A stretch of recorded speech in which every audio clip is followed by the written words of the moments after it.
Hi guys, welcome to cherry explain. So दीमत ना मरजान के पास ऐसे खड़ी होती है और पूछ रही होती है कि क्या हुआ क्या नहीं। तो फिर उसके बाद ना वो बताती है सब कुछ कि ऐसे ऐसे आतिश चला गया। वहीं पर ना आतिश और जो कमाल होते हैं ना वो बातें कर रहे होते हैं। और फिर जैसे उनकी बात कंप्लीट होती है तो वो वहाँ पर आ जाते हैं। तो फिर ना वो जल्दी से दीमत को बताती है कि वो दोनों ना इधर ही आ रहे हैं। तो मरजान अपने बाल वगैरह ठीक करने लगती है आतिश को देख। तो फिर उसके बाद ना कमाल भी मतलब दीमत को देखकर ना ऐसे खुश सा हो जाता है। जैसे वो अंदर आते हैं ना तो दीमत ज़ोर से बोलती है कमाल की तरफ देखकर कि हाय। तो दीमत आगे से मतलब बोलती है जब, तो कमाल उसकी तरफ देखता है तो कमाल उसको बोलता है कि हाँ हाय कैसे हो तुम। तो फिर वो ऐसे बातें करने लग जाते हैं। फिर वो बोलता है कि वेलकम तुम, अच्छा हुआ तुम यहाँ पर आ गई। वो बोलते कि तुम्हारा भी वेलकम, कहाँ गए थे तुम लोग। फिर वो उसके बाद ना वो कुछ नहीं बोलता। फिर वो बोलती कि चलो अब मेरे को ना काम है थोड़ा कंपनी में, तो मैं यहाँ से जा रही हूँ और मैं वैसे भी यहाँ से जा ही रही थी, तुम लोग एंजॉय करो और बातें करो। फिर इतना कहकर ना वो कमाल की तरफ ऐसे देखती है और ना जाने लगती है। तो ना जमाल बोलते हैं कि वैसे मैं भी कंपनी की तरफ ही जा रहा था, अगर तुम्हें कोई प्रॉब्लम नहीं है तो फिर मैं तुम्हें छोड़ सकता हूँ, अगर तुम चाहो तो मैं तुम्हें वहाँ पर ड्रॉप कर दूँगा। तो आतिश ना उसकी तरफ ऐसे देखता है कि ये सेटिंग करने के लिए पूरा रेडी है भाई। फिर उसके बाद वो बोलती है कि नहीं नहीं इसकी कोई ज़रूरत नहीं है। तो मरजान की तरफ ना फिर आतिश देखता है तो मरजान उनकी तरफ ही देख रही होती है ऑलरेडी।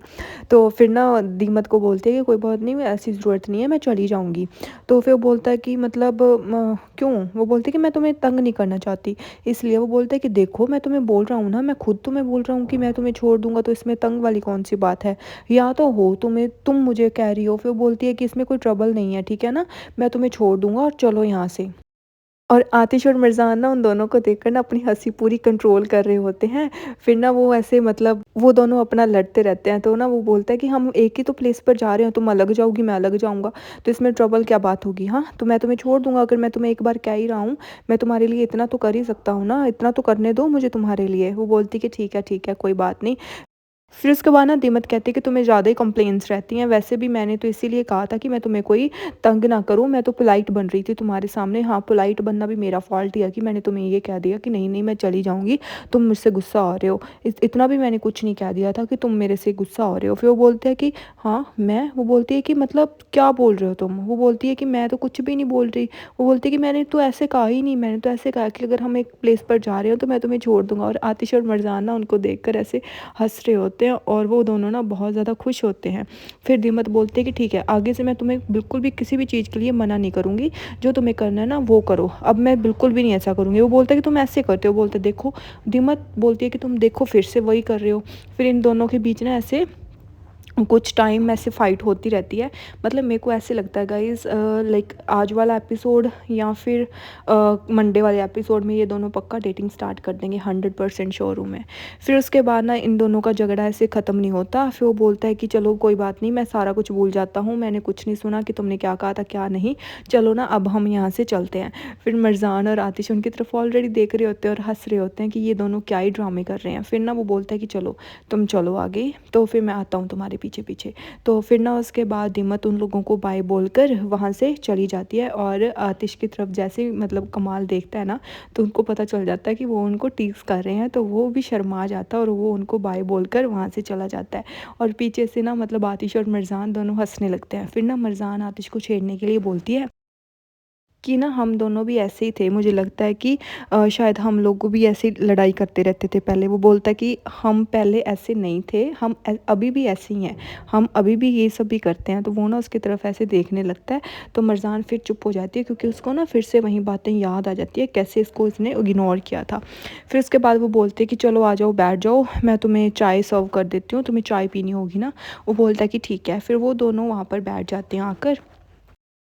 फिर उसके बाद ना जैसे ही मरजान वहाँ पर आके बैठते हैं ना, वो मतलब थोड़ा सा टाइम ढूंढती रहती है कि वो कैसे आतिश से बात कर सके। तो फिर जैसे वो वहाँ पर बैठता है तो वो चाय वगैरह उसको सर्व करती है। फिर वो चाय पीने लग जाता है और जैसे चाय चाय पीते रहता है ना, तो वो बहाना सा ढूंढ रही होती है कि अब वो उससे बात कर सके। तो फाइनली ना फिर वो उसको बात वो छेड़ ही लेती है। बोलती है कि सो तुमने आज क्या किया, हाँ ऑफिस में तुम्हें क्या काम था।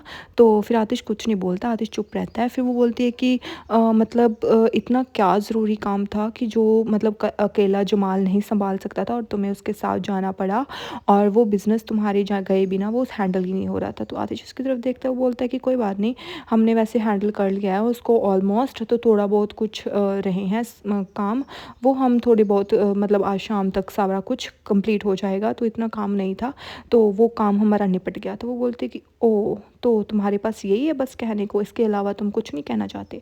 तो आतिश ना फिर उसकी तरफ ऐसे देखने लगता है कि मतलब वो बोलता है कि और मुझे क्या कहना है, तुमने मुझे जो पूछा, जो क्वेश्चन मुझसे तुमने पूछा, मैंने उसका आंसर कर दिया, इसके अलावा मैं तुम्हें और क्या कहूँ, इसके अलावा मुझे कुछ कुछ कहना है क्या? तो फिर ना मरजान ऐसे कहते कि तुम्हें क्या कहना होगा, तुम्हें तो कुछ कहना ही नहीं है ना, सब कुछ मुझे ही कहना है ना। तो फिर ना वो मतलब उसकी तरफ ऐसे देख रही होती है और आतिश समझ रहा होता है कि ये उससे गुस्सा आ रही है, वो बोलती है कि कुछ मत कहो, कुछ भी मत कहो तुम। तो आतिश ना फिर उसकी तरफ ऐसे देखता ही रहता है कि उसे हो क्या गया। फिर ना वो कहते हैं कि अच्छा, तो आज रात तुम अगर घर आ ही नहीं रहे हो, तो ये जो हम कर रहे हैं ना वेडिंग वाला इनविटेशन, और जो हम डीलर से बात करनी थी हमारी वेडिंग से रिगार्डिंग, तो वो हम ख़त्म कर देते हैं, वो ओके, वो हम चीज़ नहीं करेंगे, तुम्हें ये ठीक है? वो बोलते हैं कि चलो ठीक है, अगर तुम्हें ये लगता है तो ठीक है, मैं खुद ही बात कर लूँगा उनसे। तो इतना सुनते ना भाई मरजान को ऐसे गुस्सा सा आ जाता है कि ये क्या है। वो बोलते कि मतलब मैं चाहती हूँ तो, मतलब मैं चाहती हूँ, तुम क्या कहना चाहते हो? हाँ, मैं तुम्हें ये याद दिला दूँ कि ये सब ना मैं नहीं चाहती थी, ये तुम ही थे जिसको ना शादी चाहिए थी।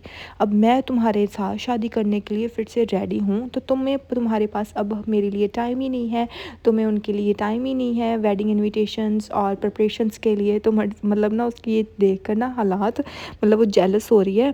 तो वो उसको स्माइल करता रहता है, वो बोलता है कि ठीक है ठीक है। फिर वो बोलता है कि वैसे भी थोड़ा बहुत काम है, वो मुझे ज़रूरी काम है ना, वो मुझे करना है, कंप्लीट करना ही होगा, उसके बाद देखेंगे। फिर इसके बाद ना वो बोलता है कि वैसे भी हर टाइम की ना मतलब वो हर प्रिपरेशन की स्टेज होती है, तो वो हम कर लेंगे, तो उसकी उसके लिए ना तुम्हें ऐसे फ़िक्र करने की बिल्कुल भी ज़रूरत नहीं है।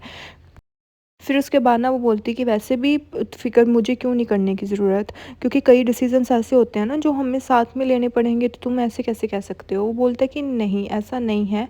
फिर बोलते हैं कि पहले मुझे ये बताओ कि तुम्हारा वो जो इम्पोर्टेंट बिज़नेस था वो क्या था? मेरे को भी तो पता होना चाहिए ना कि तुम्हें क्या काम करने गए थे, क्योंकि मैं बहुत ज़्यादा क्यूरियस हूँ कि तुम्हें ये वेडिंग प्रिपरेशन छोड़कर तुम्हें उस इम्पोर्टेंट काम के लिए जाना पड़ा, इतना क्या था? तो फिर बोलते हैं कि तुम ऐसे क्यों बिहेव कर रही हो? हाँ, इतना तो कुछ है ही नहीं, मैंने तुम्हें बताया ना कि मैं ऑफ़िस का काम कर रहा था, तो इसीलिए ये काम था। फिर उसके बाद ना वो चाय पीने लगता है, तभी ना उसको फिर से फ़ोन आ जाता है। तो वो जैसे वहाँ से मतलब अपनी पॉकेट में से फ़ोन निकालता है ना, तो मरजान उस फ़ोन को ही छीन लेती है और बोलती है कि मैं नहीं दूँगी तुम्हारा फ़ोन। तो आतिश उसकी तरफ ऐसे शॉकिंगली देखने लगता है, वो खड़ा हो जाता है, वो बोलता है कि ये तुम क्या कर रही हो? क्या हो गया तुम्हें? वो बोलती है कि मैं तुम्हें तुम्हारा फ़ोन नहीं दूँगी और मुझसे फ़ोन अपना बिल्कुल भी मत माँगना। फिर बोलते हैं कि क्यों, क्या हुआ? वो बोलती है कि जब तक तुम मुझे प्रॉपर आंसर नहीं दे देते ना मेरे क्वेश्चंस का कि तुम्हारा क्या बिज़नेस था, तब तक मैं तुम्हें बिल्कुल भी कोई भी फ़ोन नहीं दूँगी। वो बोलता है कि प्लीज़ मेरे को फ़ोन दो, मेरे को ज़रूरी काम है हनी, प्लीज़ मेरे को फ़ोन दे दो। वो बोलती है कि नहीं, वो बोलती है कि नहीं दूँगी। फिर ना आतिश उसके पीछे ऐसे-ऐसे भागने लगता है और वो आगे भागने लगती है, आतिश उसके पीछे भाग।